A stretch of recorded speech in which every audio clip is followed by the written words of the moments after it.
we got one of the sharpest minds in rugby league, the QRL CEO, Ben Ikin, joins us this morning. Hello, mate. Hello, boys. How you going? Very well, thanks, Benny. How are you hitting them on the golf course, please? Look, I'm battling away off 5 Right. heels. And actually, over the last few months, my young bloke, who's come down from 20 to 11 in the Really? space of about 3 months, is skinning me deluxe regularly. So it's hurting me.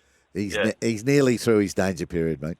What's been the secret remedy for him to drop so far, so quick? Look, he went and got some coaching. So Heels would know a good mate of mine, Matty Guy, yes. former PGA professional. Big friend of the show. Yes, he is. SEN favourite. He actually stepped in when Joey was going backwards at a rate of knots. He got soft-capped at 20, couldn't break 25 points. I said, listen, I've got just the fix.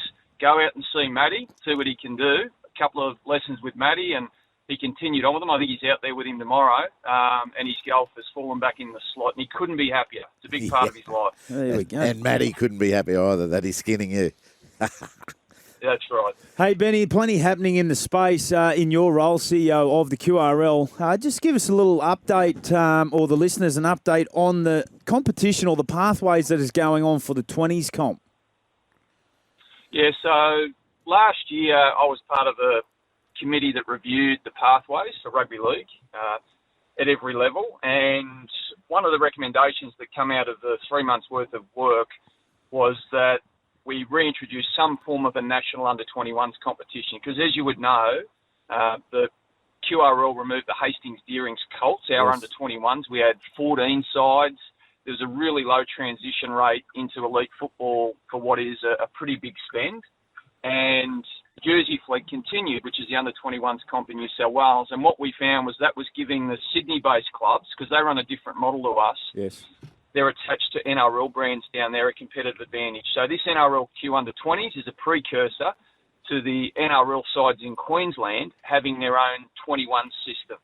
They're playing each other twice, the 4 clubs, this year, and effectively that will set them up to have a 21 side next year, which the NRL is still working through how that looks. But the last I've heard is it'll probably be the 4 Queensland NRL clubs, maybe a side out of PNG, maybe Fiji, who currently play in the New South Wales Rugby League, playing in the Northern Conference. Jersey Flag would continue, and then at the back end of both seasons, you do a crossover final series, which would be a really low-cost way to give our Queensland NRL clubs some equity at that age group. And you like that? You like the 20s and 21s better than them playing in the Host Cup against men all the time? Well, look, the Host Plus Cup, like NRL clubs are going to play their best young kids in Host Plus Cup or New South Wales Cup if they're ready. You know, they'll do whatever best for their development. So essentially what this does is allow some of those best kids that aren't physically developed enough to play regular reserve grade footy, open age footy at that level, the opportunity to play against some elite kids their same age. And the other thing is, look, we used to have a whole wave of kids, 20 and 21, who would leave Queensland, go down and play Jersey Flag thinking they were part of an NRL system. So now those kids are more likely to stay in Queensland and then spill over into local leagues and other parts of the game because they get to stay in Queensland and play in a Broncos jersey or a Dolphins jersey or a Titans jersey in that age group, 20 and 21. It's going to add an extra layer of depth for our Queensland-based NRL clubs. Yep. Speaking with Benny Ikin, the CEO of the QRL, mate, 150-odd first-grade games. You played 17 Queensland games and 2 tests for Australia, but 87 of those games in the 150 were played for the North Sydney Bears. Now, we've obviously got confirmation that the Perth Bears will be into fruition as of 27. Still yet to hear of a head coach. We've got Mal Meninga coming onto the show a little bit later. He seems as though he's in the box seat for that. What's your emotions and thoughts around the Bears coming in? Well, look, I was there for 4 years, right, and I've played at a few different clubs. So, look, if I'm being honest, what made me the happiest was how happy some of my good mates would have been. And I'm talking specifically about a guy we all know and love by the name of Billy Moore. Yep. He was floating the first time I saw him after the news broke. And then I went down for the New South Wales Rugby League State of Origin launch, And the first bloke I ran into when I entered Star Casino was none other than the great Greg Florimo. Yeah, and right. all he did was look at me, put his arms out for a hug. And that meant the world to me, because I knew that this decision meant the world to him. Not forgetting there's a whole lot of long-suffering Bears fans who I saw on the TV who had tears in their eyes. And I think that thing's a foundation club. You know, it deserved to have its history and all of the parts that come with being in the game for as long as they were reintroduced into the elite level. So even though this thing's going to be over in Perth, I can only imagine what that first game at North Sydney Oval is going to be like. It's going to be one hell of a celebration, and I'm happy for everybody that has fought the good fight over the last 25 years to see the Bears get back in the comp. Yeah, but it can't be at North Sydney Oval for long, Benny, can it? That's not going to be profitable. Too small. No. They'll take one game there, I think. Yeah. Like, Heels, you've got to remember, and you know this is true for cricket as well, history has to count for something. Yep. It can't be all about maximising the dollar all of the time. It's why we fight to keep games at Leichhardt, right? Even if it's just one game a year at North Sydney Oval, one game a year at Leichhardt, is that it adds something to the competition. It adds something to the game that can't be manufactured. And if that's the compromise that the Bears from the East Coast have made with the Bears for the West Coast, I think it's a bloody good compromise. Okay. Yeah, no, don't disagree whatsoever. I've never played there, but I've seen the scenes way back when Benny Ikin was playing there, and they looked absolutely dominating. terrific. Yeah, the pitch got Dominating. Yeah, I forgot to throw that pitch word got in too too hard, didn't it? 17 games for Queensland, mate. We lost last year's series. We were underwhelming in game one this year. Game two, this team selected comes Sunday night, I believe. Do you expect much change for Billy Slater's team? No, not really. I thought maybe Corey Horsburgh could be in the mix. He really likes Kurt Mann, but I don't know where you'd fit him. Look, I saw Bill after the game briefly. I really don't have much to do with the Origin programs other than making sure that, the head coach is locked down. And the best way I can sum up game one for the men is that the upside is there's so much upside. Like, we couldn't have been much worse, right?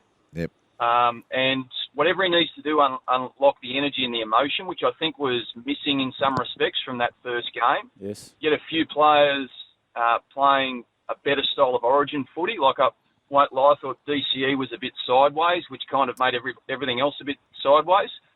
But they're not big fixes.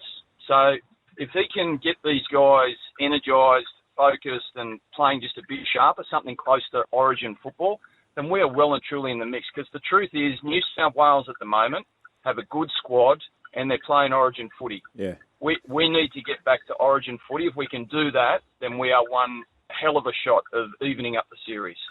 Geez, you're turning a lot of corners, Benny. Your blinkers on sorry, fire, boys. mate. No, that's fine. More than fine. Well, that's everything you do is very well thought through, and that's another one. Melbourne Storm's withdrawal from Queensland, is that a concern, or it was always coming? No, look, to be fair, they've been great supporters of the Queensland competitions for close to 30 years, right? Yes. So we are hugely thankful for what the Melbourne Storm have done for rugby league in Queensland. And at some point, having a franchise, NRL franchise in Victoria, would have to mean that there were pathways, real substantial pathways in Victoria for the future of the game. And I think they've finally arrived at that point. They will still have some form of influence or presence in what we do here into the future, just going to look a little bit different. But the next step for us now is, like what's happening in the elite game, is that how the Queensland pathway has operated for, the last 10, 15 years will have to continue to evolve. So what we'll do is, as a group of stakeholders, so QRL, NRL clubs and Queensland Cup clubs get together in a room. We've still got a couple of years to run inside this broadcast rights cycle. And all of those clubs in Queensland have participation agreements, is that we'll need to hatch a plan around what the pathway looks like, what the statewide competitions look like, and how that influences the NRL post-2027 sooner rather than later. So that'll just be people in a room, co-designing, what does this need to look like to make sure the Queensland Rugby League stays strong? That's the next phase for us. Benny, how much of a role do you play in conjunction with the NRL in regards to the women's game and the scheduling and the like? Is there any adjustments moving forward with what that looks like? Look, I'm in the room with, the New South Wales Rugby League CEO and the other 17 CEOs that run NRL clubs when we get together, and we absolutely talk about the female game. And there is contention at the moment about the schedule. Like, I have my own personal views. Yes. I think that the thing should be flipped. We should potentially be looking at running the women's competition pre-Christmas, have a break, come back post-Christmas, maybe have their grand final on the Thursday of Magic Round and then run into Origin, so they've got a proper preparation leading into Origin, unlike we saw this year. Mm-hmm. But at this point, I'm just one of many voices. It's an ARL Commission decision. What I do have influence over is how the pathway competitions look. So where our BMD Premiership gets played. Yeah. But it is a huge talking point at the moment because we know that what the schedule looks like currently can't be what it looks like into the future. You're not concerned at all about heat? Well, of course you would, but you're operating on the basis that the game needs to be played the same way as the men's, 2 40-minute halves. I mean, we could have 4 15-minute quarters. I don't know at a certain time of year. The thing doesn't need to look exactly like the men's thing, right? That's just that's the constraint. So if we play quarters, which would produce extra advertising revenue. If it needs to, if there are heat concerns, it could only potentially be played at night. But that's where you've got to take the guardrails off and get really creative because this thing needs to be treated as a separate product. Yeah, okay, because that time of the year is normally reserved for the fittest of athletes. Cricketers. Yeah, that's right. I don't disagree. And I've seen you down at Barnbougle in Tasmania, Eels. You dominate physically amongst that group. Yeah, let's get there again. Come on. Hey, Benny, it'd be remiss to let you go before asking in and around the space of the Broncos. You were briefly into the head of football role before then taking up a role at the QRL. We won't go into that side of it, but from the outside looking in to where the Broncos are at the moment, have you got a view on where they're travelling? Yeah, they look like a group that's not all on the same page at the moment. So I think most people could tell you that Madge's style is probably a lot different from Kevy's. Yes. And, that roster and that footy program was built in Kevy's image. And so you bring in someone who's a polar opposite like, and it's going to take a while to adapt. There's going to be some players on that list that aren't Madge-style players. There are going to be some staff that aren't aligned to Madge's style either. And if it wasn't going to work straight away, which would have been a fluke, you have to now go through the process. I guess a bit like Cameron Ciraldo did at the Bulldogs. Yes. You have to start to build that thing in Madge's image because it's when you get a critical mass of individual staff and players who are all going after the same thing in the same way where premierships are born. And at the moment, it just looks like an organisation that it's not aligned. But they will get there. They just need to be patient and keep grinding and come out the other side. Yeah, where might be a good place to start? Maybe within the four walls? What would you be tending to do? Well, you're just going to have to Madge is going to have to sit down with his senior staff and senior players and saying, who's on board with this? I've given you guys a look at how I want to do this thing, how we're going to go after success. And for those that really don't want to do it this way, then we have to make some tough calls on your roster. I mean, that's certainly happened under Kev. Yeah. I mean, you can recruit some mythical, you can recruit some roster for some mythical coach that can coach all players in all conditions all of the time. But they don't exist. So where you get the compounding effect is that you understand deeply what the head coach stands for, your current head coach, and then you go after staff and players who want to go after that thing in the same way. And that's where great teams are born. I mean, it's all about alignment. It's all about getting people on the same page. And now here's the issue. If Madge can't find people that line up with him, then the problem isn't the people. The problem is Madge, and then Madge will have to think about how he adapts. Otherwise, he'll be the one that they push out the door. That is so true, mate. Thanks so much for your time this morning. All the best with the golf game. Hopefully you can catch up to the young fella. Thanks, Benny. Thank you, boys.